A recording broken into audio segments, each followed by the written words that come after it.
Welcome to Slayerfest 98. I am your host, Philip Ellis. I'm Kimberly Ann Southwick. I'm Ian Carlos Crawford. And I'm Ian Martin. Today we're going to be talking about the Angel episode Billy. Season 3, episode 6. So I gotta say, this is I think for an early in the season, Angel usually has a rocky start. I think this is a really good early season episode, even though it's very upsetting to watch.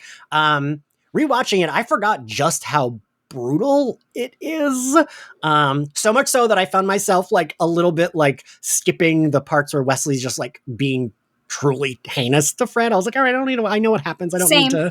Yeah. But I still really fucking liked it. It's very horror. Kim, what'd you think of it? Woo! I didn't remember it as well as I probably should have, considering how effective it is. But also, I think I know more about domestic abuse now than I did, and I could see the parallels and the strength of the metaphors that they're. And I mean, not just a metaphor. I mean, some of it's actual as well. In the murders that take place. So I was surprised I didn't remember it, honestly, since it's such a strong episode, but it's also very heavy-handed in the message. And I think I'm used to TV maybe being a little more subtle these days with things like that. So I'm not necessarily taking points off because of that, but it was just something that I noticed was how heavy-handed it was. And I guess, final note, with all the revelations about he who shall not be named in the Buffyverse, that, it just makes it hit differently, certainly, than I'm sure it did for people who were watching it when it first aired. Yeah. Philip, what'd you think? So I was looking forward to revisiting it, even though, as you've both said, it's obviously, it gets so dark at the end, and it does become basically a horror film in a way that Buffy episodes do a lot more than Angel ones. But yeah, I had sort of a similar feeling watching it to you, Kim, where it was this is a episode of television about misogyny and abuse written by two men in 2001. And there are some moments where it really does show.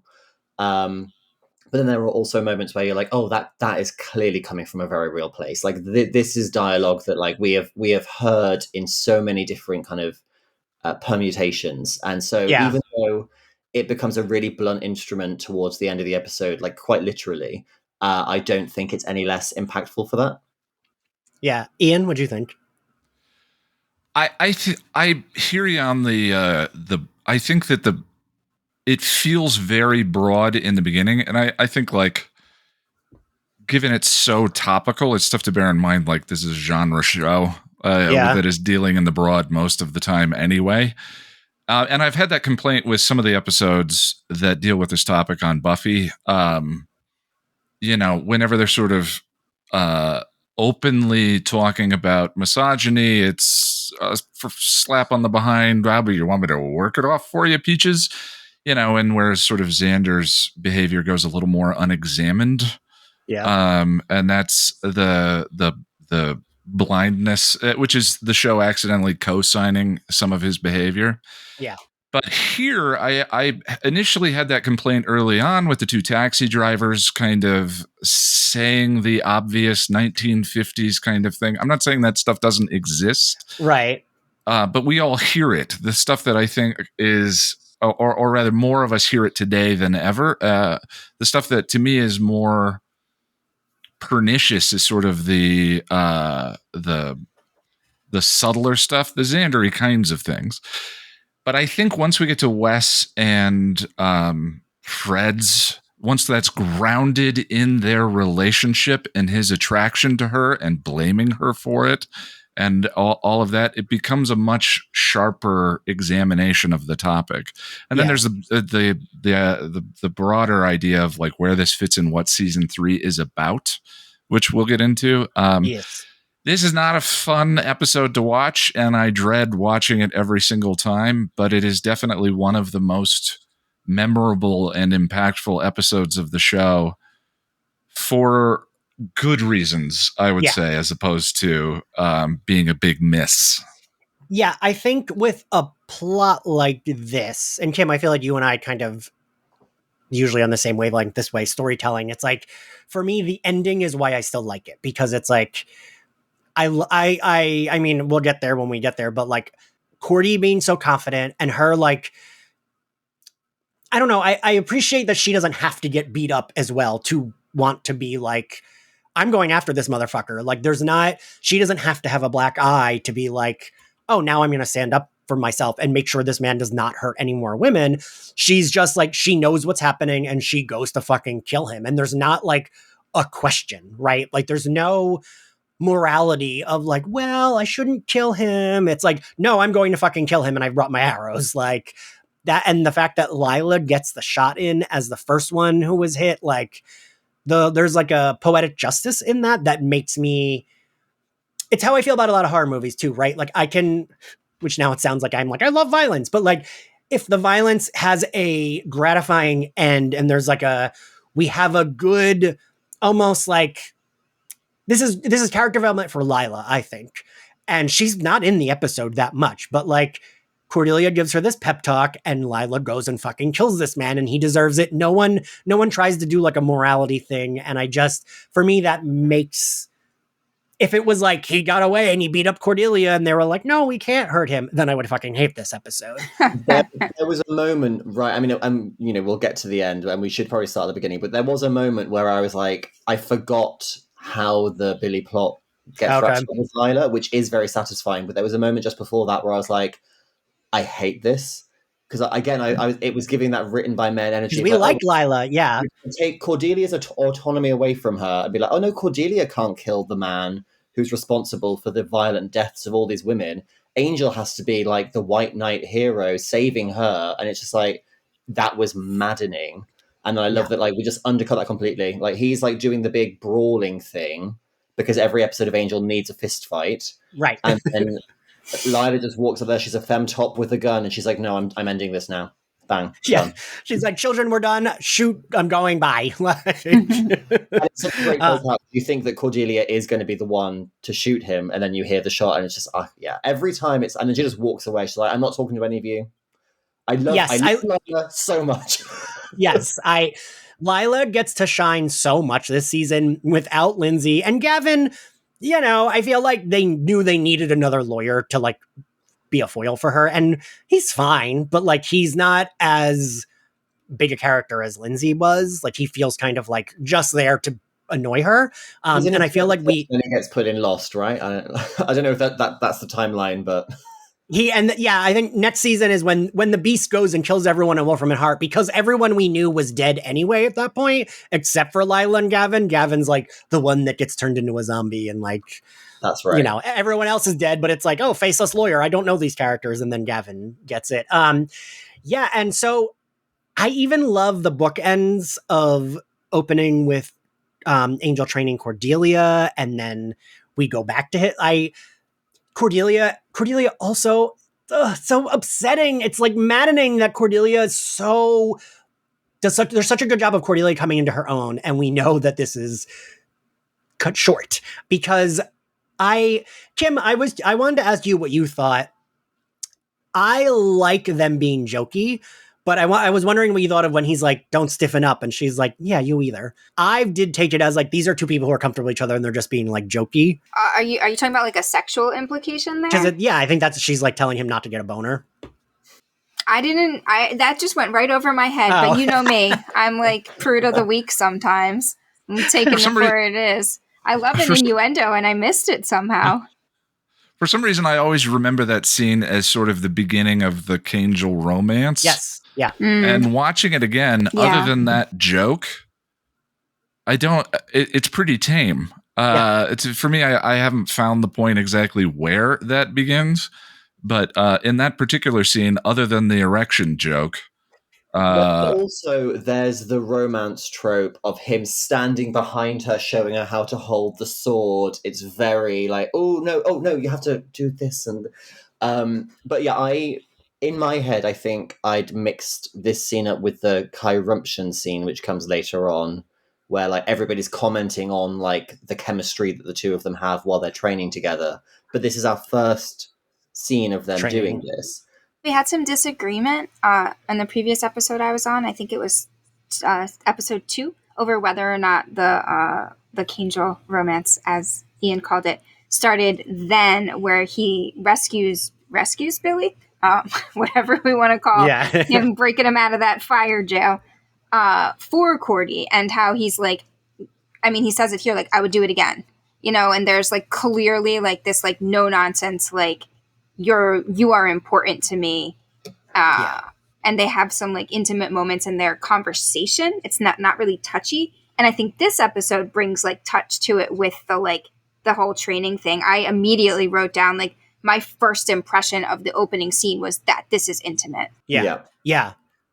I actually like that it's intimate without kind of like what you said, Ian, how like there's not that much touching, but I do think it's intimate. Like I like that Angel's not really like trying to like, you know, hit on her or whatever, but it does feel intimate. At the very least, it feels like two people that are absolutely comfortable with each other. Like, well, and if we have any context for Angel training montages, it's Angel training with Buffy.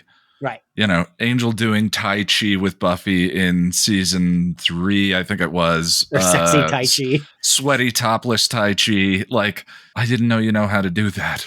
As the same, I think it was very similar music was playing over the top of it.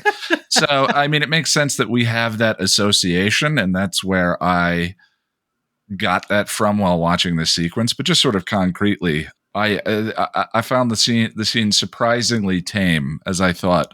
There was the long, you know, there's always that long, I guess I'm powerful too. As she walks out of the room, you get the long stare at her as he's like, oh, I'm seeing her in a way I never saw her before. There's none of that in this, which is kind of nice. I like that it just is this scene. I feel like you pinpointed why I do like them, because I don't feel like there's a lot of what you just said, but it's still there.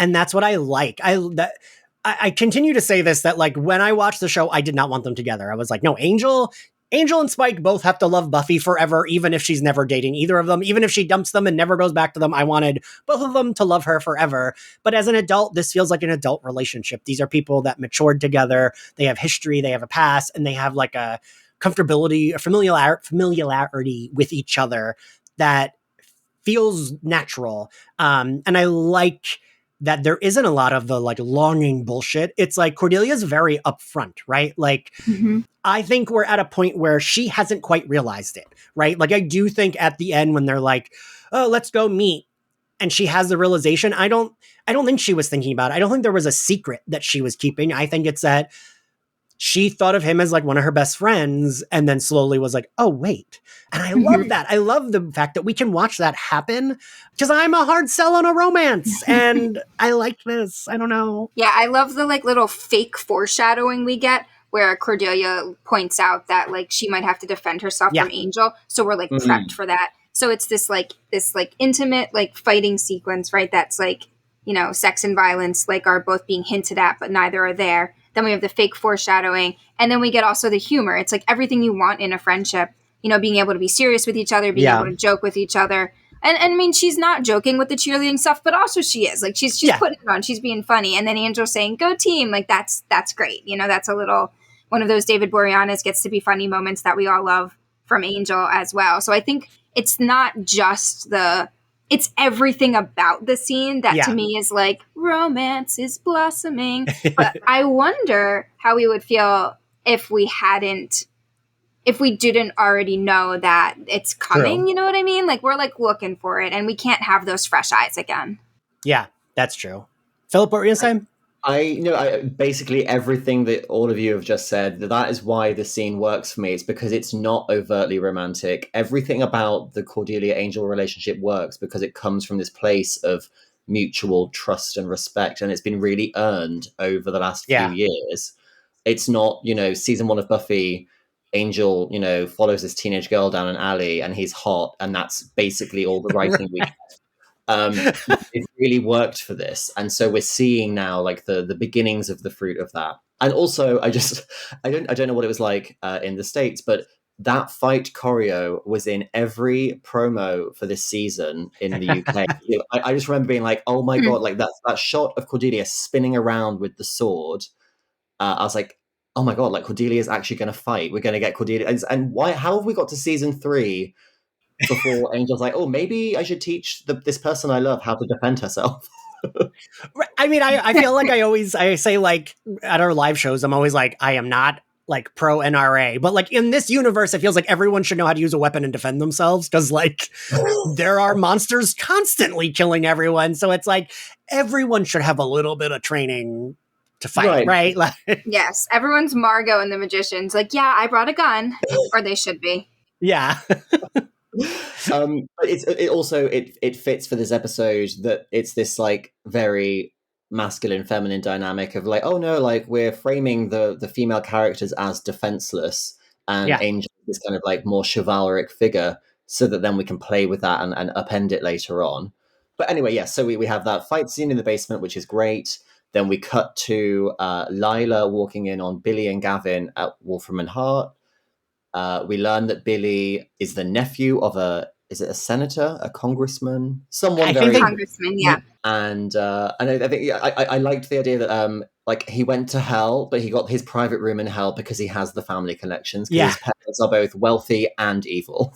Yeah, and it's like, every college boy who like did something awful to a girl and then like got special treatment because of who his parents are.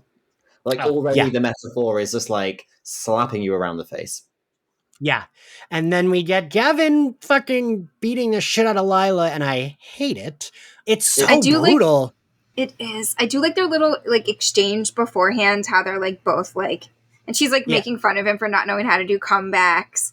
And then her like, oh, by the way, get out. Like that whole like, I love that banter, but yeah, like the violence that comes next, I think because it's unexpected, especially makes it even more violent looking. And we know that Lilah is a villain and she's evil, but she's not the kind of villain that like throws punches. Like her evil is so much more mundane. It's all about the courtroom and the corporate world. So to see violence kind of intrude on that, it's like it's really jarring. Yeah, and like I mean, he throws her into that. He like grips her hair and like throws her into the shelf and like chokes her, and you hear her yelling. Like it's awful to watch. And again, like you said, Lilah is evil, but like we like her. We're like kind of rooting for her. Like of the evil characters, she would be the one. Like if you're like, oh, pick one to like make it, it's like I would pick Lilah because absolutely. Like you said, yeah. and because we know she's this like badass, like confident woman who's not like meek and like whatever. Like she is a badass, but like you said, she's not a fighter, so she does get like beat up. I read in the notes that originally it was supposed to be like more brutal, of like seeing her get punched in the face, and I was like, God, I'm glad that is not the case, and it kind of is like off screen. Yeah, like seems unnecessary. They throw a stunt woman into that bookcase, and then the rest is all like it's like a man in a wig gets thrown into the wall, and then it's all like Daniel Day Kim is throttling air off camera. Yeah, it's like it's done in such a way that it's like it's still really like ooh. Yeah. They showed us just enough. Yeah. Yeah, and like the like, not that this couldn't happen, but like like you said, it's like a stunt person flying into like a glass shelf, and that feels a little bit more fantastical violence from the show than like real, like him just punching her, right? Like that feels a little bit more like showy and like this is a TV show violence, like not. I don't know. So we get the cut to the shot of Billy like smiling very sinisterly in slow motion, and then we go to the credits. There's a couple of interesting details in the episode that I picked up on this time that I hadn't thought about before, and one of them is the congressman says, "Well, this is the second time you've returned our nephew safely to us."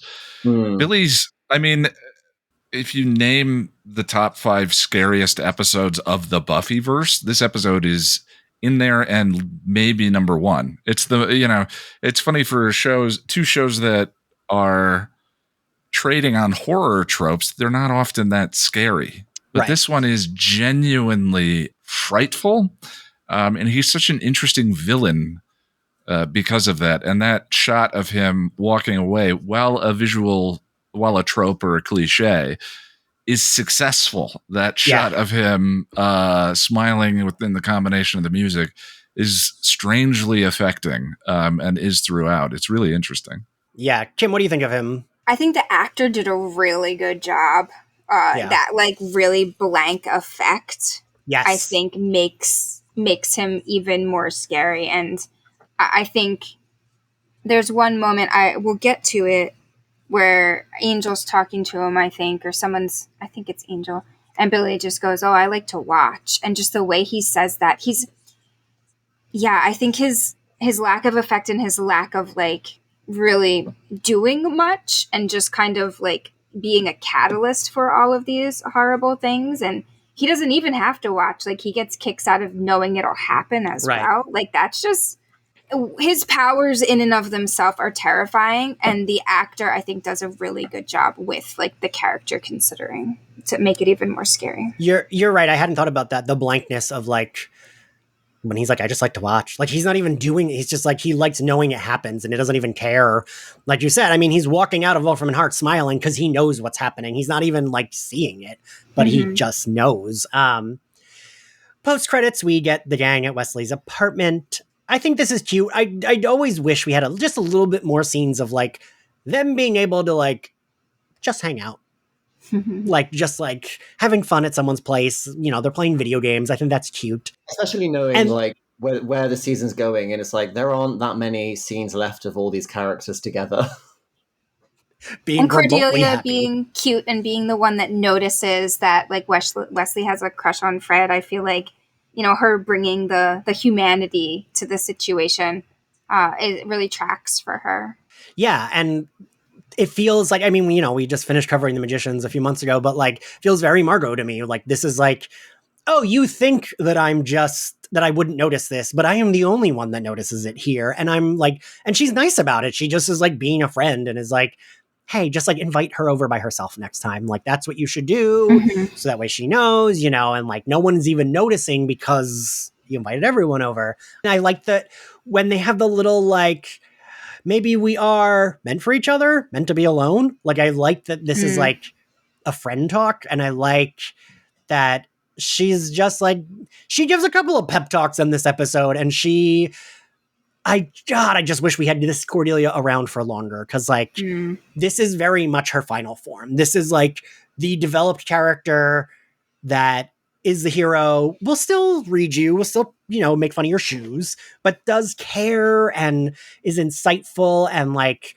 we don't have to, you know, I feel like in season one, a lot of us mentioned in season one, a lot of the times Cordelia would still be insightful, but we'd undercut it. Where like, either the like men would make fun of her and be like, oh, but Cordelia likes fashion. And like, we're not doing that anymore. And that's the biggest change for me in seeing how Cordelia is portrayed, is like the men aren't immediately undercutting her because she's pretty or fashionable, so she has to be stupid. And like, I like that Cordelia says things without there having to be a joke about it.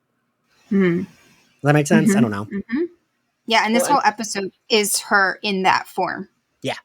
And I love that, yeah, again, it feels so organic. You know, you've got Wesley telling Cordelia that he's proud of her because of, like, you know, the work that she's putting into her training. And it's just like, you're absolutely right, Ian. I wanted to sit in that scene for a little bit longer and just like hang out.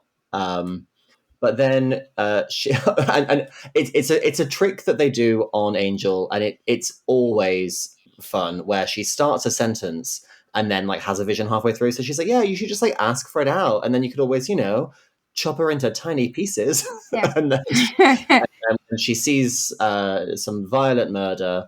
They do love doing that. You're right. Well, I also just picked up on the foreshadowing that is for later in the episode. Yeah. Yeesh.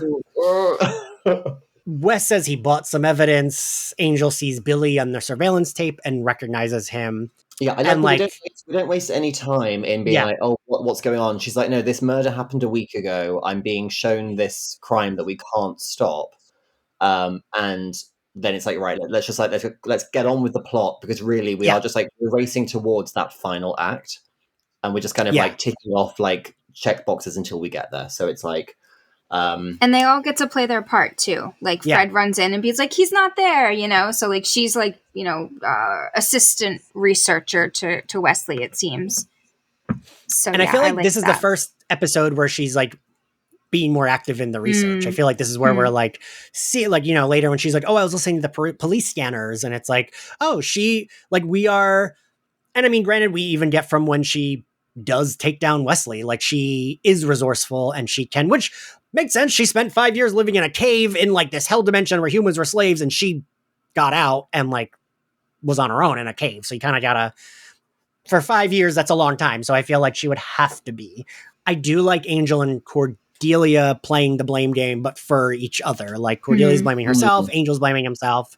That almost feels like Angel rubbing off on Cordelia of like, you know, he loves being like so mopey and like, oh, this is terrible. I did a terrible thing. I'm going to be sad about it. Like, he loves that. That's his favorite thing. But then he goes to see Lilah because, like you said, Philip, they just keep it moving.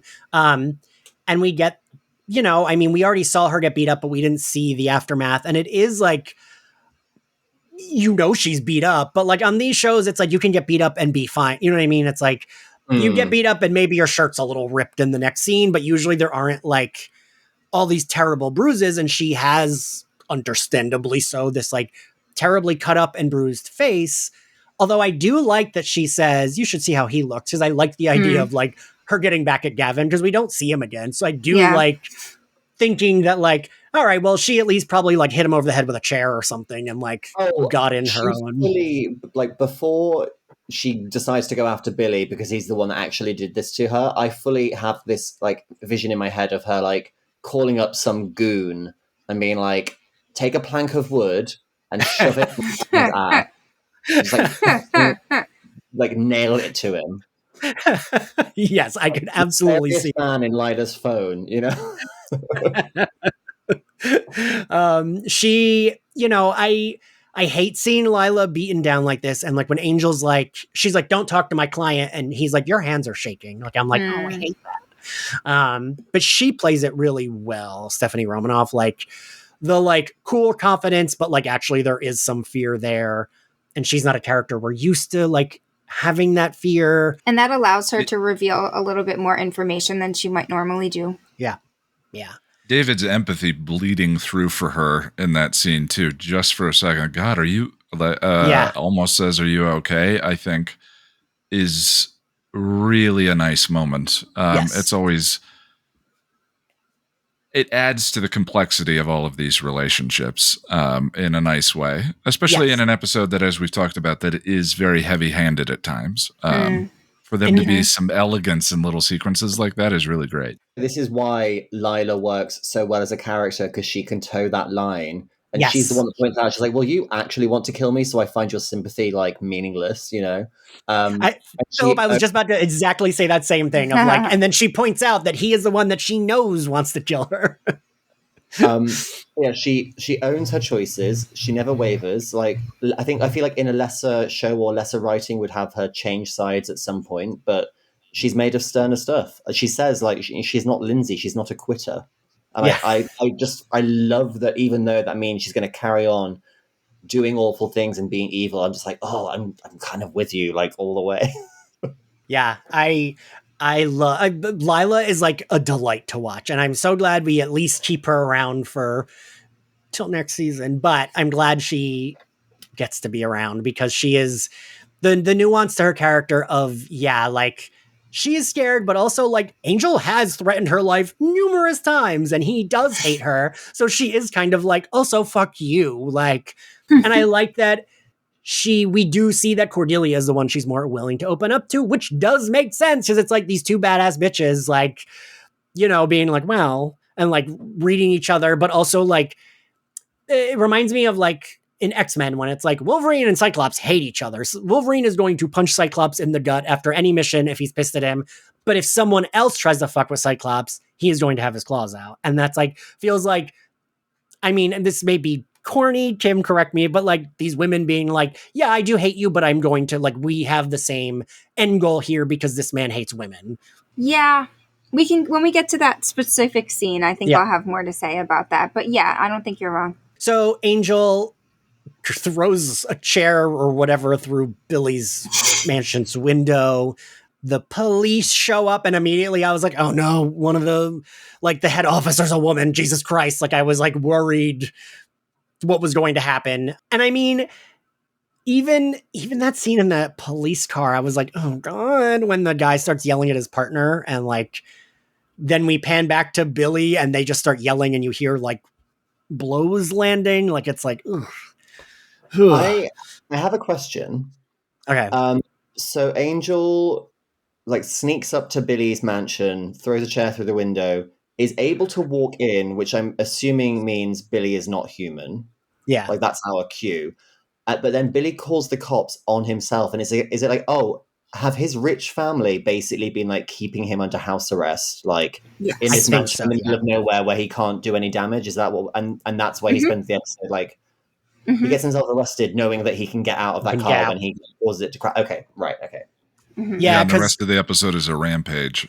Because his cousin does say something about that, right? Like, doesn't his cousin Dylan, he's like, we all know, like, the whole family knows what's, like, Billy's deal is. And they're, like, the only people that know how to deal with them. Yeah. Yeah, and that scene where it's like, oh, yeah, everyone knows don't leave your girlfriend alone with him. It's just like, oh, it's very complicit Me Too behavior. It's like, oh, you know that he's evil, but, like, you know, he's family, so what are you going to do? Just, like... They also say pets in that scene. Don't let him near your pets. I hadn't noticed that for a long time, but, yeah, I love the layers to this examination, including the enablers. The people who don't necessarily duplicate what he does, but enable him to do what he does are his family and cousins and all of that. We know the rules. Yeah, but you're still sort of releasing him upon the world. Yeah, you're still like letting him do it to everyone who's not in your family. Because is it also, I have a question for the class. I couldn't tell if it was two women making out on the couch when Billy's like, should we teach them how to act in public? Or if it's a woman and a man, because I was like, I don't think they would show two women making out yet at this point. Oh, no, but it was a man with like floppy early 2000s hair. Yeah. Yeah, he had boy band hair. Okay, that's what I was wondering. Because I was like, oh God, are we going to see like a fucking full-on hate crime happen? And then we don't see any. So I was like, oh, good. But I couldn't tell because it was a quick flash. Then Wesley and Fred... They like the blood they found. He brings it back to the hotel. Okay. It's inhuman blood. They can tell it's inhuman blood. It just looks like blood to me, question mark. Yes. And also Gunn goes to the hospital to maybe talk to the cop, and then we never get a follow-up on that, which is fine. I just wanted to mention it. And sorry, Philip, you were about to say something too. I was just going to say, I don't know if it's the pandemic has changed the way that I watch things, but I was like, Wesley's just fully touching that bloody handprint with his bare hand. I have that in my notes. Wesley... brown paper bag off the ground and uses it. You're detectives. You don't have any detective like supplies. The veteran of countless supernatural crime scenes with no idea yet of how Billy's power works, immediately sticks his hand in Billy's blood. He physically touches it with his index finger first and then does the thing. I was like, okay. Blood. Yeah, I realize we need to get these characters from point C to point D, but come on. Right. Like, I will say, now that you're all talking about this, when I worked at Barnes & Noble back in my 20s, I remember me and another supervisor were working. We had to call a plumber because something happened with the toilets or whatever. The plumber came in, and I remember this all the time. Every time I peed there, I thought of this. There was, a urinal cake in the urinal. The plumber, barehanded, goes, oh, the urinal cake's trashed, picks it up with his bare hands and throws it in the trash. And me and the other supervisor were like looking at each other like, what the fuck did this man just do? And like...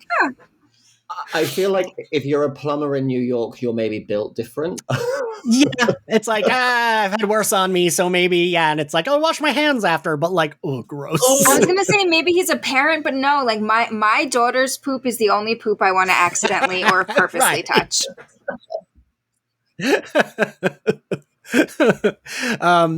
But yeah, so we learned that Fred is like Fred's pretty helpful with this shit. I do like that. I like that she, whatever you call it, she has the thing ready for the microscope and she's like, oh, here. Like she knows. We're learning that she like. We're not quite there yet. Right. You're right. Yeah. And Cordy kind of is like, how could I not? Yeah, we have Cordelia and Lilah queening out. Yeah. I would love to hear what you made of this scene. Whew, this was one of my favorites for sure. Like Lilah's like, she's already been interrupted by Angel, right? She's just trying to heal, taking the day off, right? And now Cordelia shows up. I love how she just walks right in and she's just like cocky from the start. I wrote down like so many of these lines. I did too, yeah. Come to gloat. She goes, I can do that anywhere. But it's not like I said that differently than Cordy says it, like than the actress says it, than Christmas says it. Like she says it like flat. Yes. You know, like she's like, and not like I could do that anywhere, right? Like it's like I could do that anywhere. Like this is just a fact and I'm going to throw it out the window. And that switch, I think, between like that cheerleader character that Cordy was and like this like badass that she is, and this again, like the fact that this is a perfect Cordelia episode in many, many ways. I feel like I'm liking this episode more and more the more I talk about it, even though it's terrible in so many ways. Like is defined really like in this interaction that she has with Lilah, and then again with the interaction that she has with Billy at the end. They have a lot of parallels. I think this is where the domestic violence stuff at the end like becomes a little heavy-handed. And again, for a 2001 audience, I think that's fine. I think pre-Me Too, we need the metaphor, and again, not a metaphor in this case, but like they're speaking to something larger than just like a demon who makes men overreact to how much they secretly hate women or whatever. Which I don't think is true. That's why I put it in quotation marks if you're listening and not watching. I like how we don't know if Lilah helps her at the end either.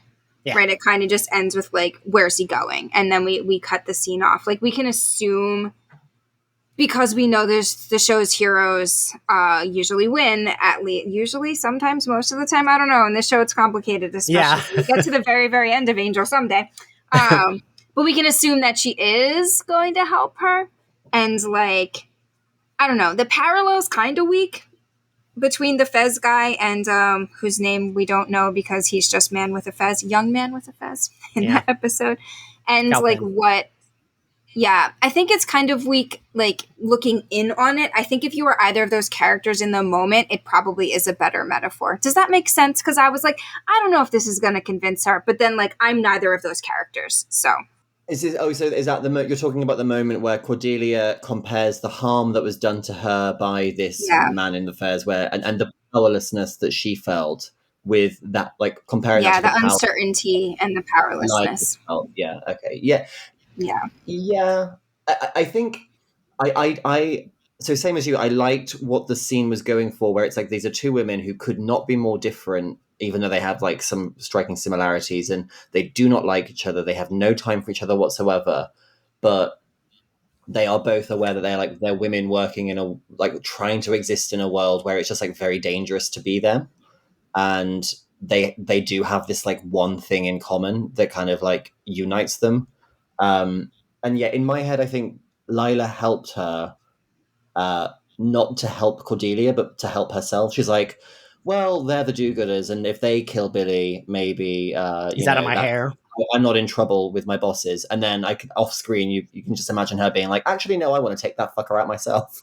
She like opens her closet, sees her gun, and is like, wait a minute, actually, I'm gonna go kill this motherfucker. Yeah. Well, for me, I don't know if this is the way it was intended, but it was the way that it landed for me. Is the show reclaimed a term in Room with a View that I think comes back here when Cordy is sort of grappling with her guilt and her shame and all of that. The way she claims her power in the scene is, I'm a bitch. And stands, I'm not a whining little cry Buffy. And when she's talking to Lilah, the line that struck me is, this does not sound like, I can't remember the exact quote, but it sounds like, this does not sound like the behavior of a vicious bitch. Right. And the whole scene to me feels like game recognizing game.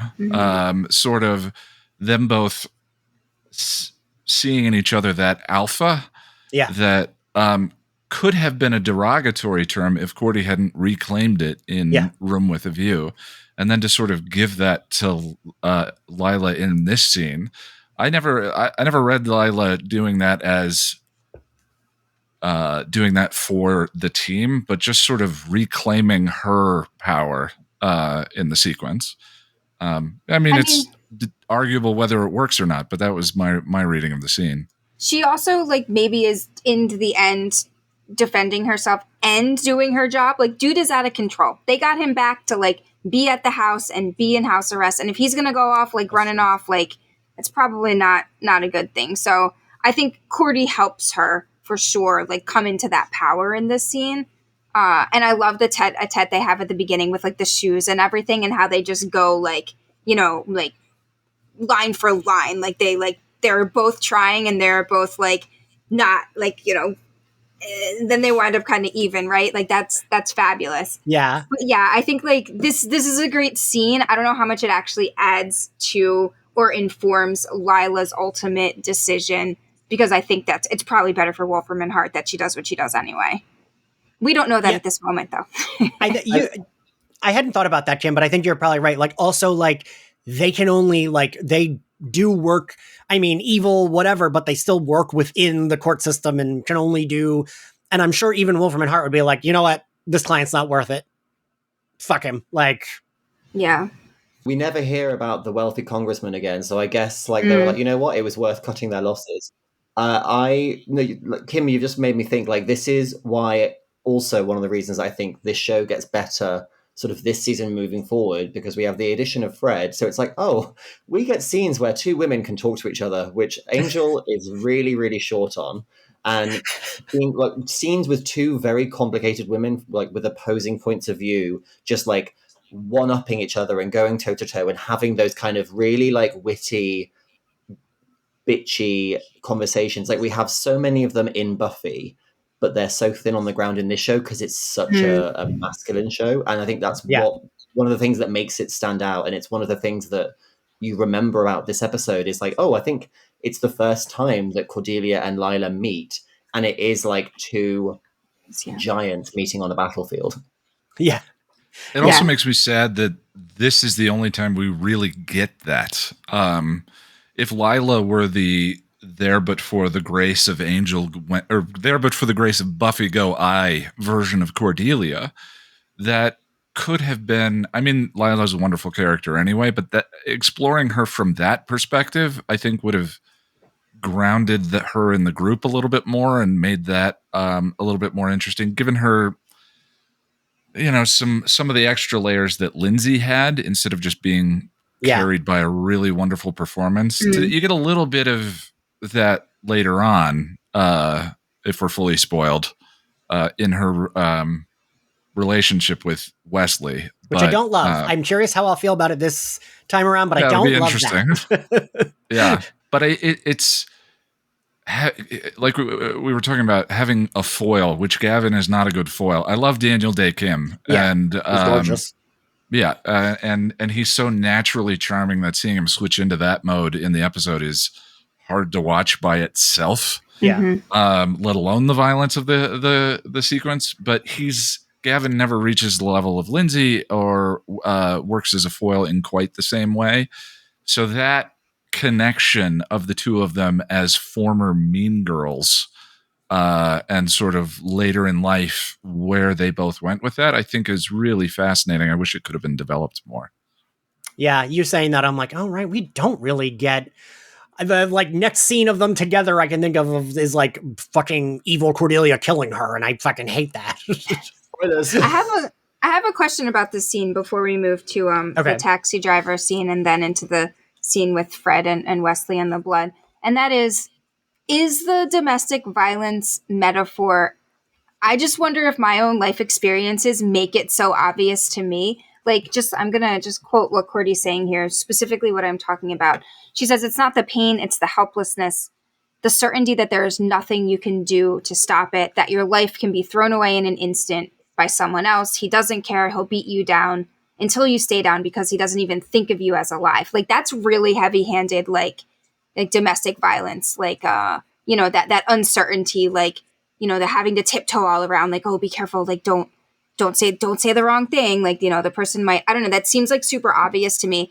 Would that have been obvious to the 2001 crowd? Is it as obvious like now? I mean, obviously this is a violence against women episode, but like what happened to Cordy with the young man with the fez, like, wasn't domestic violence. What happened between Lilah and Gavin, like, really isn't either necessarily, but like some of the other murders where it's like, oh, the guy snapped on his wife. Like, okay, like, yeah, like that's the initial murder that Cordy sees. But I mean, is that, because that for me is like screaming like metaphor of domestic violence, like very, very loudly. And I wonder if it's just me having, like, I was never physically abused, but like, emotional abuse, like you feel the same way. Or if that's like, if it's not as obvious, if you've never been through it. I don't know y'all's experiences, but I fully read it as exactly the same thing. Okay. I think, how do I put this? Yeah, I think they decided that this was their central kind of theme, and then they back wrote Cordelia's experiences in the previous episode to kind of map it on top of that. And there is a bit of a disconnect, but I think the monologue that you just quoted is absolutely will have struck a chord with a lot of people watching it at the time. Okay, cool. Good. The thing is, I will say I think the metaphor in general is, but I don't think her statement is that heavy-handed. Like for me, so I try to think of a lot of these shows, like what they say in like, would everyone feel this way? So for me, it's like, I feel like because it's not her explicitly saying like, this is like domestic abuse, she's like describing what it is, is why I feel like it's less heavy-handed, because that is what it is. It just like, that is what he's turning all men into, is like, do you have to tiptoe around them? You can't, otherwise they're going to hit you. And like, so for me, it's like that aspect is the heavy-handed, not what she says, because I feel like a lot of people would need it kind of spelled out, and she doesn't outwardly say it. She just describes it. So for me, it feels less heavy-handed than the main conceit of the episode. I don't know. Okay. Ian, what do you think? I feel like that works too. Though, I mean, specifically what I felt like the episode is about is entrenched misogyny. I mean, to try and be as specific as possible. That's fair, yeah. And I've had this discussion with a couple of my friends who don't like this episode as men, and it's a very complicated conversation to have. Like, well, not all men. It's like, yeah, right, yeah. And I think the episode actually addresses that, which we can get into in a minute. But it's tough, right? Because the episode is, I think, trying to both be about the experience of being a man and grappling with entrenched misogyny, and the experience of being a woman and the power and abuse that you deal with in that culture. And those are two different, very rich stories that I'm not sure the episode addresses both successfully. But this season is, to me, about masculinity. Angel, am I ready to be a father? Holt's, his experience of fatherhood.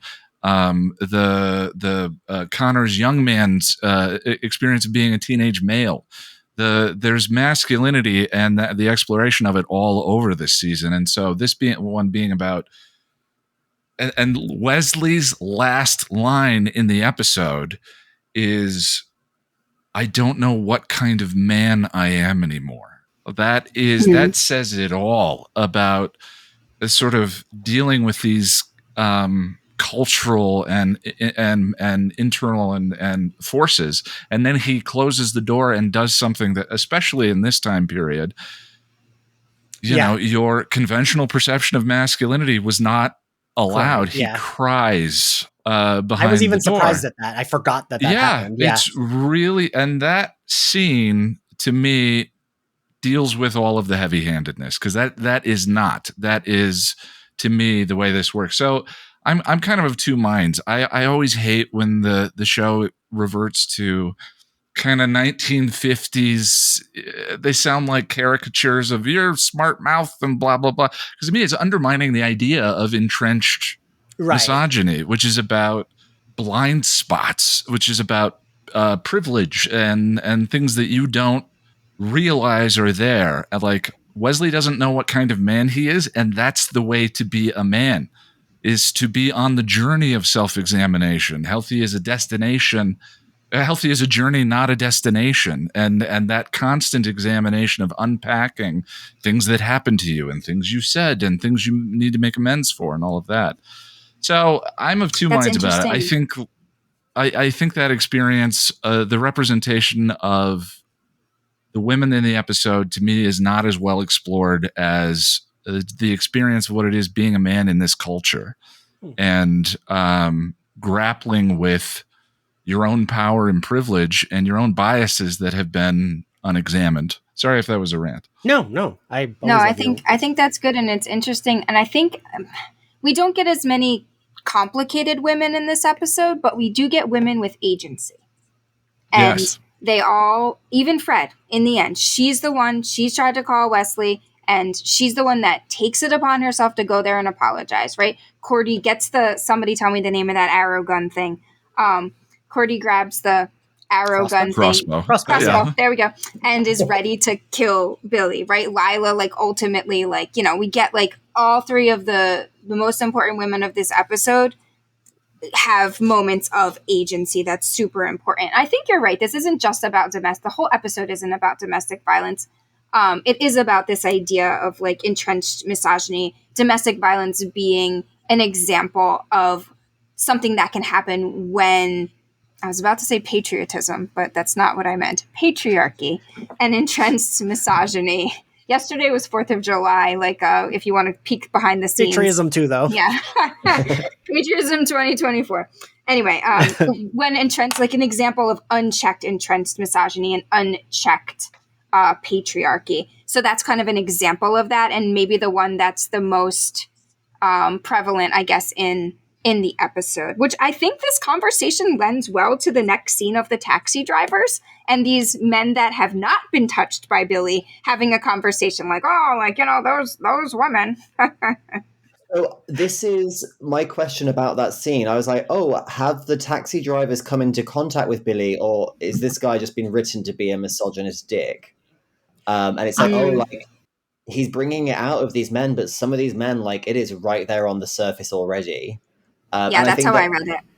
It's a great contrast with what we get with Wesley and a little bit with Gunn later on. Is it's sort of, we lead with the very stereotypical, here's, like, these blue collar men who hate their wives, and they just need their wives to shut up, and, like, leaning very much into that stereotype. And then with our main characters, they sort of delve much more into the specificities and the nuances of that. Of Wesley, in some ways, his entire personality seems to change, but then it's like, oh, well, no, because we're referencing how, like, he's been paying such close attention to her ever since she moved into the hotel. Like, this is rooted in reality. Can't say that he's possessed. That's why that ending is so much more powerful to me. That's why that ending fixes the rest of the episode, is because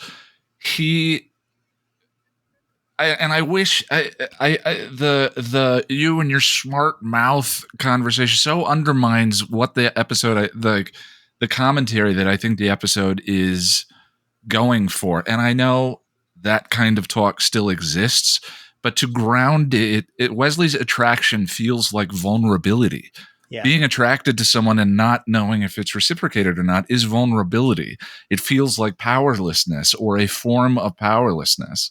And so in this dynamic, for him to exercise power over it just makes it so much more realistic. There's a whole online culture that is predicated on blaming women for your attraction to them, which is, anyway, we don't need to get into that. If you think that's okay, you're probably not listening to this podcast. Yeah, you're getting the wrong message from this episode. That's for sure. If you think that's okay.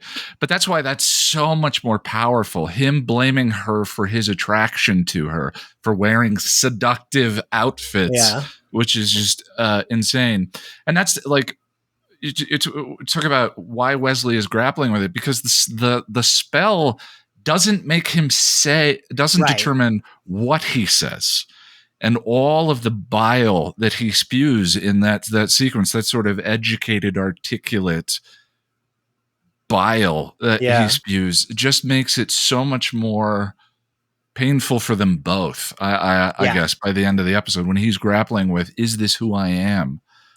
It's just, that scene is amazing. And And so hard to watch. And so you would definitely agree then that the taxi drivers have not been infected.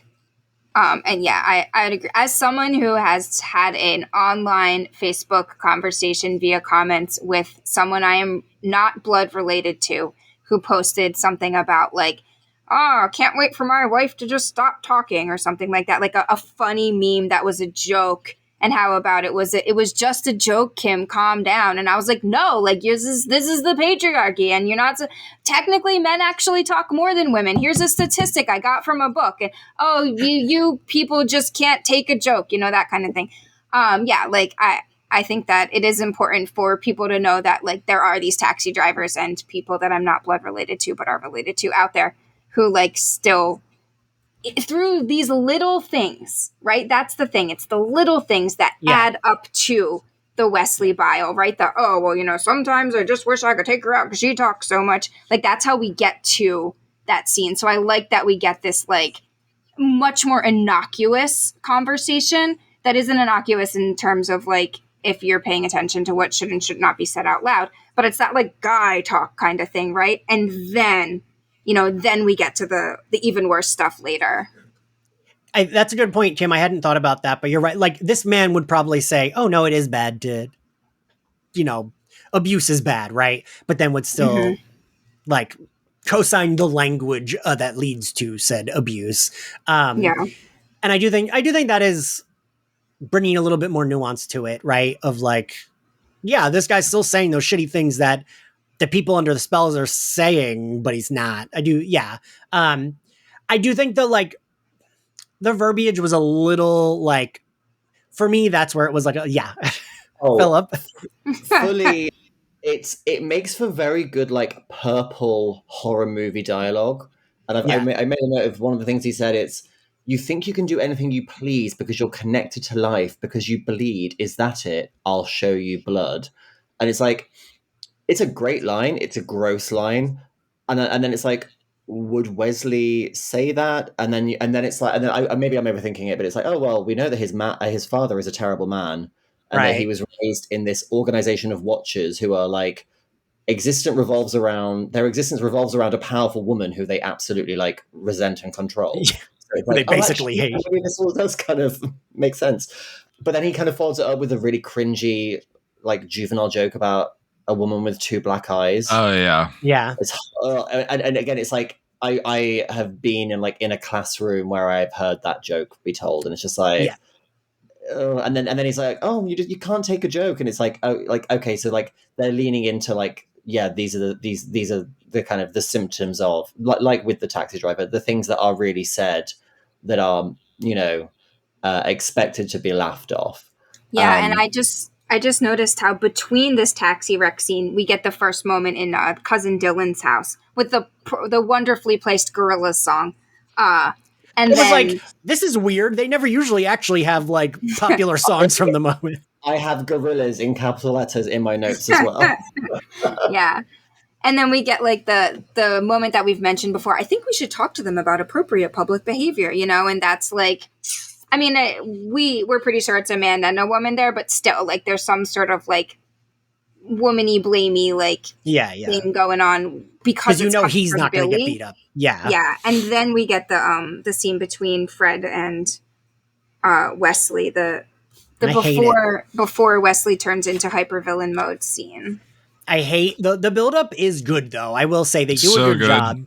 And the like shining of it all is kind of there, like, right away. I feel like, I mean, I love how it turns into a full-on horror movie chase at the end, but the bit that's the most sinister is when he's, like, tripping Fred up because she half lied because she's trying to cover for Cordelia, and then he says, if you lie to me again, we're going to have a problem. And it's delivered in, like, this really chilling way, and then it cuts, and that's the act break. That's, like, cut to commercial. And I read that originally they wrote it so that he slaps her and then it cuts, it works so much better that actually he's just being incredibly calm. And it's what you said, Kim, earlier. It's like, it's the walking on eggshells. It's like, oh, he's calm, but it could turn like that. And he's getting her to apologize to him in that sequence. It's so harrowing. Yeah. And in terms of the shining of it, I noticed this time something I hadn't before is when Wesley actually breaks into the room after Gunn is knocked out, there is do we see the hole in the door get cut in, or was that cut from the sequence for being too on the nose? I think shining. We see it like briefly. I think we see it. Yeah. Yeah. You do actually see it break through. Yeah. Because that icon of the hole in the door as he comes through is so specific. And I will say, so Wendy is not one of my favorite final girls, but she does make it. I even like that we twist that, because that imagery in The Shining, right, is Wendy terrified, shaking with a knife. And the imagery here is Fred is pretending to be in the corner shaking. And she is like, I mean, she's still terrified, but she is pretending to be hiding just to get him to fall into her trap that she has built for him. And to your point, Kim, that gives her more agency, and that makes me appreciate it more. And they play with your expectations in this as well, because I've seen this episode, like I've watched Angel so many times, and I always forget how it ends.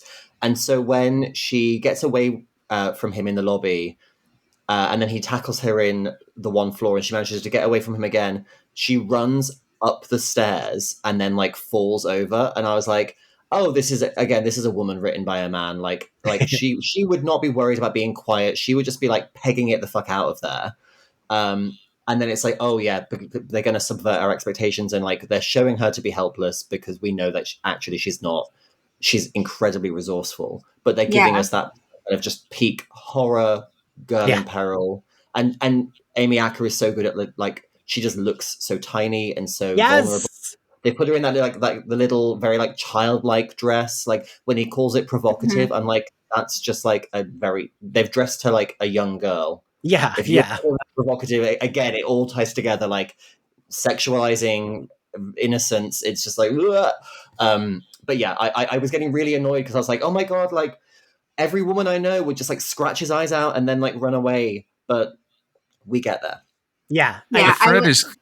Fred is curiously infantilized in the first part of this season, as a way of sort of building up the innocence and vulnerability. And it's like it's frustrating. That feels so dated now because it's like that's not the only access to vulnerability, right? That is, and it's you only see that with women. You very rarely say like, oh, I'm going to take Gunn to the ice cream parlor, and Gunn's licking an ice cream cone. But that is something that is still here with the women in the episode. And then you factor in the Lolita sexualization of them. It's aged poorly. I noticed it in the final scene as well, actually, like after Wesley has closed the door and there's that beautiful moment where Fred's on the other side and she hears him crying, but she decides, to walk away. She does like a little girlish like skip as she turns the corner, and it's just like, what direction were you being given? Because it comes across as like so strange. And in my head, I can justify it like, oh, well, she was, maybe she's regressed, or she's like arrested development because she lived in a hell dimension for 5 years. So sure, she's traumatized. But it's like, we get it. Yeah. And like, I mean, again, the infantilizing as a result of that is the problem. I get what they were trying to go for, but to go for that, so those sorts of tropes for that, to me is sort of the thing that feels tired at this point. The counter to me is like damaged in season 5. There's no infantilizing in that sequence, but she's still traumatized and dealing with mental illness and all of that. So it's like there is other access to it. It's frustrating that, especially when you combine it with sexuality, it's what weird. You want to say plays is poorly. It's frustrating that men wrote this episode. Well, honestly, and I'm skipping ahead to the end again, but it's like, again, she was violently attacked, and then she goes to and she apologizes to him, and it's just like, no. I gotta point this out because we did a whole episode. This was like one of my like this was in the top 10 for a really long time of Slayerfest episodes. Lindsay King Miller, I just Googled it. They were on the podcast as well. We did an episode around this article, wrote 20 years later, and the women of Angel still deserve more. The deaths of Darla, Fred, and Cordelia Chase were such a waste. And it's a really good article. It's on tvguide.com. I would recommend it for anyone. And it basically is about how, like, and if you think about it, right, all the women on Angel are dead. Like, by the end, it's like the women are, Darla's dead, Fred's dead, Lilah's dead, Cordelia's dead. Like, all of them are, Fred is still there, but like not. Amy Acker is still there, but like all of the women are dead. And that is how the series ends with them already dead. Not even like they die in the finale. It's like along the way, they all die. And how Buffy, the episode is about how, like, in Buffy that happened a lot too, but we still had the women that were the main cat. Like, we still had Buffy and Willow. But yeah, so I guess I got to mention the gun of it all. I forgot, in my brain, I remembered this as them both chasing her around the hotel. I do appreciate that, like, he realizes what's happening and hands her the, like, but I just kept thinking, wouldn't that kill him? Like, wouldn't a blow like that directly to your head kill you? It was a fun moment for Fred where she's like, "Oh my God, I can't. I'm just a girl." And then the minute he starts to become really threatening, she's like, "Oh, okay," and she fully clobbers him. Twice. But all I kept thinking was he would probably be dead from this, because, like, he would have a traumatic brain injury. Like, he would not be able to remember his own name. Yeah. But yes, let's talk about the scene on the tarmac where Cordelia confronts Billy. And Kim, you pointed it out perfectly that her delivery for the rest of this is like, she is calm and fucking furious as well. And I like that Charisma Carpenter, like, gave the delivery. All of Cordelia's lines for this end, right, or when she's talking to him at least, are delivered in the same, like, I'm staying calm, but I do want you fucking dead voice. And I love that. It's so good. And, like, is also a change of pace for Cordelia, but makes sense here, right? She is a new level of, like, furious. And I love seeing her channel that. I love when he's like, oh, like, he's like, I wrote down some of his lines and he says something to her like, oh, you women in your skirt. And she's like, I'm wearing pants. And he's like, does that make you feel superior? And she says, I'm feeling superior because I have an arrow pointed at your neck. And, like, it's so good, right, Kim? Isn't it so good? Yeah, no, 100%. Like, every single line, like, she just lets him talk and then she's got to come back. And, like, the longest one is the one about the arrow pointed at his jugular, and the irony of using a phallic shaped weapon, not lost on me. Like, that's the longest line. Everything else is like she's like letting him monologue, and she's right, like, doesn't miss a beat, has like a little, like, tiny little thing to say. And I think, like, we talked a little bit at the top of the episode about, like, Angel kind of coming in and, like, having to be the one that saves the day, but then ultimately it's Lilah. I like to think of it more like, has Cordy ever killed anyone? Like, I don't know. Like, I actually can't answer that question. And especially this demon that looks like a human, and that, like, for all intents and purposes, is, like, in a human family. Like, there's something human about him, even though he's, like, infected with this awful, terrible demon thing that, like, brings out, like, the worst misogyny in men ever. But I think for me, it's not like Angel doesn't have to be the one to save her, but is like, and the right showrunners too, like, they don't want to have to deal with, like, the trauma of Cordy having, like, killed this particular person, even though she, like, definitely would have and probably would have been fine, ? I don't know. I feel like the first time you kill someone is probably a big fucking deal, even if you really actually wanted to kill someone that deserved it and was a murderer. So I think like, right. I like to think more of Angel coming in being like, I've done this a billion times, like, let me just do it. Though it would have been a lot easier if she just shot him in the jugular and they didn't have to do that whole fight sequence thing. But I think, as Philip pointed out, we have to have a fight scene in the show. To your point, like, that is, we addressed that in Buffy season 6, right? When they're like, Willow can't kill this man even though he deserves it, because that will, like, change who she is as a person. And, even though we're all like, yeah, fuck Warren, fucking kill him, I do understand, like when we went through it for season 6, when I watched it live, I was like, no, Dawn is right, killed him. But like watching it as an adult, it's like, I do understand what Buffy means of like, this will change Willow, who we love. I don't care about him.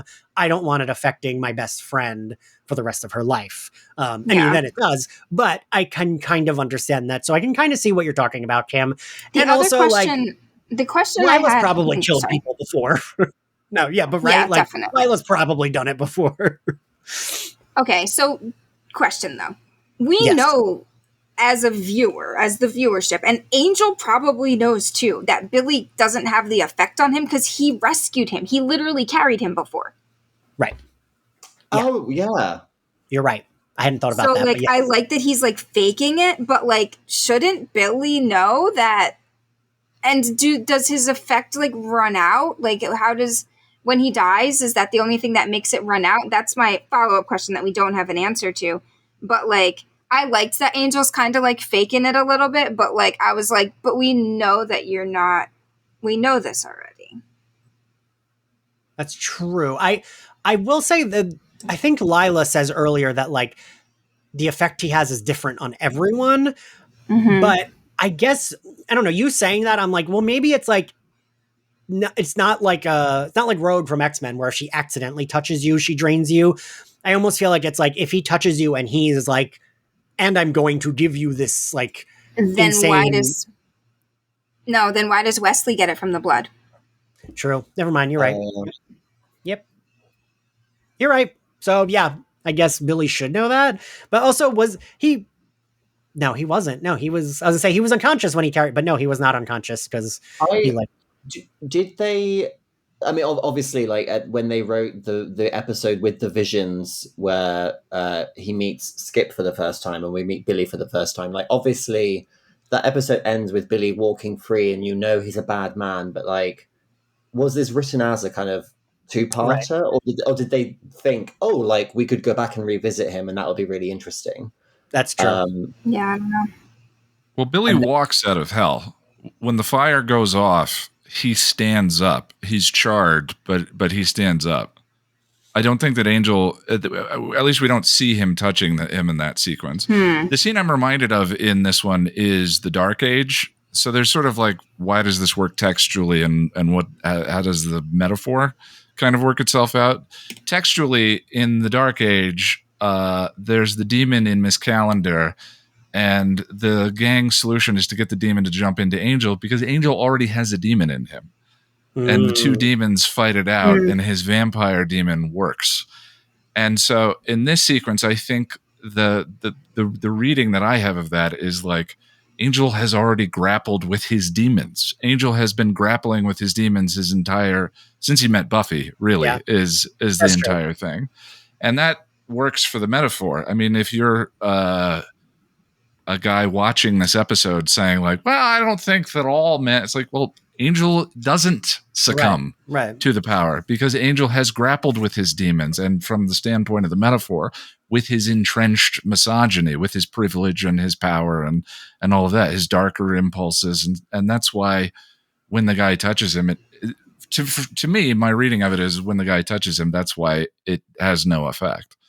I like that reading, actually. And it's kind of that it's more or less what Angel says to Cordelia right at the end, but it's like, oh yeah, like Angel is one of the only characters who's like been in a relationship with Buffy where her being stronger than him is not a huge fucking problem.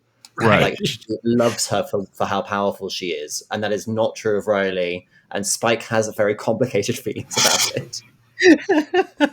Which he's working on himself. Yeah. I can buy that. Yeah, I can buy that too. Yeah. So Lilah comes in, and I love that Lilah says 0 words. Like, I love that she shoots, and they look at each other, acknowledge each other, and she's still like, we're not friends. Like, she does the little head nod, like the it's never looked so cool. Yeah, the like respect. We're still not talking about this, but like we're good right now. This moment, we don't need to fight or talk about it. I'm leaving. It's shot so well too because we don't know who it is. Like you just hear the gunshots. You know, Cordy doesn't have a gun, and then I'm like, the police, and then I'm like, Lilah, and then like as soon as I figure it out, then she appears. It's like you get that moment where you get to like, and then there she is, and it was very satisfying. It wasn't like, oh, of course it's Lilah, it's like, oh no, like this is what we wanted. Yeah. And that the next time they see each other, like, she's like, we are enemies again. Yeah. Like, she doesn't need to have like a nice moment where they talk about it. Lilah's like, she'd rather not talk about it with Angel and Cordelia. Like, she fucking hates them, and I love that for her. So that's our wrap up. We get Angel and Cordelia. We already talked about Wes and Fred, but we also get Angel and Cordelia training again. He kind of explains to her why, he couldn't. And she kind of does. She's like, she says it in plain terms, where your demonness makes you slightly less petty than human, almost noble in a dark, disturbing kind of way. And he says, thanks. And she says, it's weird. I'm starting to get used to being creeped out and comforted at the same time. And he says, I get that. And it's just time. And I really like also that we've improved from the beginning, where like she was learning to use that sword. Now she's like flawlessly following him without him having to be behind her, and it be like she's just in sync with him in their moves of like practicing sword fighting. And that's fucking cool. And it's badass to see Cordelia be able to do that. And it makes sense. And I love it. And I think I almost feel like it's on purpose. Like in the beginning when they're training, she is dressed more like a cheerleader at training practice. And here she's like in a sleek, all black, almost like more confident, more adult way to dress. Like they're both in all black, and she is confident in what she's fucking doing. And I love to see it. Yeah. Then I don't know. Anyone have any thoughts about that scene? Any other thoughts? Just again, that like it's continuing that thread that started the episode of, it's a platonic scene, but like, look how comfortable they are together. Look how in sync with each other they are. Maybe there's something there. Yeah. Kim, what do you think of that scene? I like the framework of it more than anything else, and how it kind of reaffirms the building intimacy between Cordy and Angel. I thought that's what stuck out to me about it the most. Yeah, that's fair. Ian? Yeah, I mean, the most interesting relationships begin as friendships. You think of the all-time classics, like When Harry Met Sally. It's about a several-decade friendship that eventually becomes a relationship. I just don't like where they go with it. But this part of their friendship and this part of the arc, I really enjoy. Yeah, that's fair. Well, now that we're at the end, favorite outfit, Kim? Cordy's outfit with the brown blazer and like the very like late 90s, early 2000s necklace, which I didn't love like today. Like I'm not going to wear that necklace, but I thought it was paired with everything else she has on, the pantsuit, if you will. Just the perfect outfit for her to wear in that moment. Like she's like stylish, but like still badass. Yeah, no, I agree. Philip? No, exactly the same. Blazer, chunky necklace. It's so of the time. We've talked about it before, but the way that Cordelia goes very business casual in this season is just a nice way to show that like she's still very chic and stylish, but it's also like it's aging her up. It's showing growth. And it's just like, it's a lovely bit of costuming as character. And again, just like for an episode where she's out and about getting shit done, I like it. Yeah. Ian? I'm kind of a fan of the tracksuit thing in the beginning. Maybe because it's such a visual icon from the series, the two of them playing with the sword and doing all of that. But for me, that's the most memorable one of the bunch. That's fair. What is your favorite scene, Philip? Oh,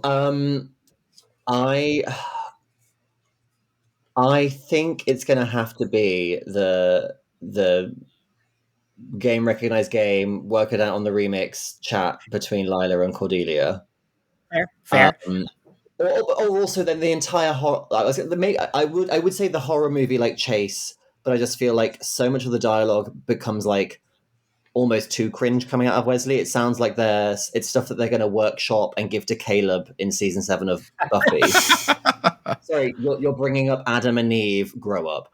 The best writing of the episode is in the two-hander with Cordy and Lilah. Ian? I like the horror sequence. I think it's genuinely terrifying. For the show to actually be scary, to me too, is a feat. It's a level that they don't get to that often. Yeah. I mean, mine is still the like on the tarmac in the hangar when Cordy is so confidently like about to confront him. And I like that even there's like a little bit of like he gets the upper hand, but he still never fully gets the upper hand with her. Like she has those crossbows, and like, you know, when Angel comes in, it's not like she is in danger. The danger she is in is I'm going to murder someone, and like we don't want that. But like I like that she is not like getting beaten up, and that's why he has to come save her. And then I love the twist of it being Lilah who gets to kill him, so we still feel there's still a gratification to like who gets to kill him. So I love it. I love it. And I love a full circle moment. Yeah, everything Ian just said is my answer for this question. So, all right. What grade do we give the episode, Professor Southwick? I'm going to go A-, actually. I don't know. I was struggling between like a B+ and an A-, but I think our conversation lifted it up for me. All right. Ian? It's an A. Philip? There's problems, but I feel a bunch of things, and that's really all I ever ask of the shows is make me feel things, and I'm in. I'll forgive a lot of stuff. Philip? So yeah, I'd originally graded it a B- just because there were moments where I was like, oh, this is too broad, this is too blunt. But actually, in discussing it, I've come around on some of the more heavy-handed elements, and the way that like it's balanced, and that we do still get nuance here. So I'm going to say A-. All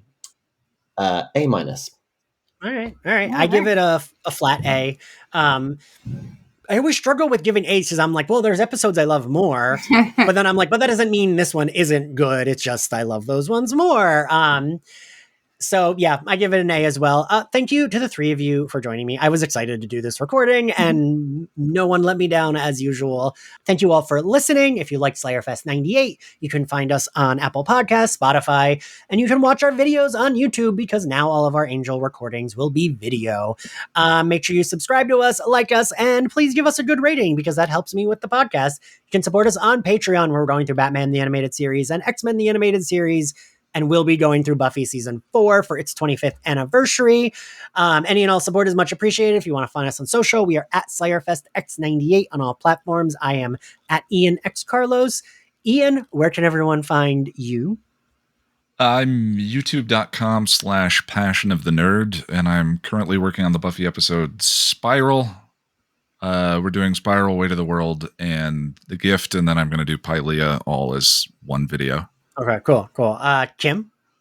I'm at Kim and Joe South on Twitter with no extra E's, and KimberlyAndSouthwick.com if you're interested in my life as a poet/academic. And Philip? You can find me in all good bookshops. My novels Love and Other Scams and We Could Be Heroes are both out now. And we will see you next time. Bye. Bye.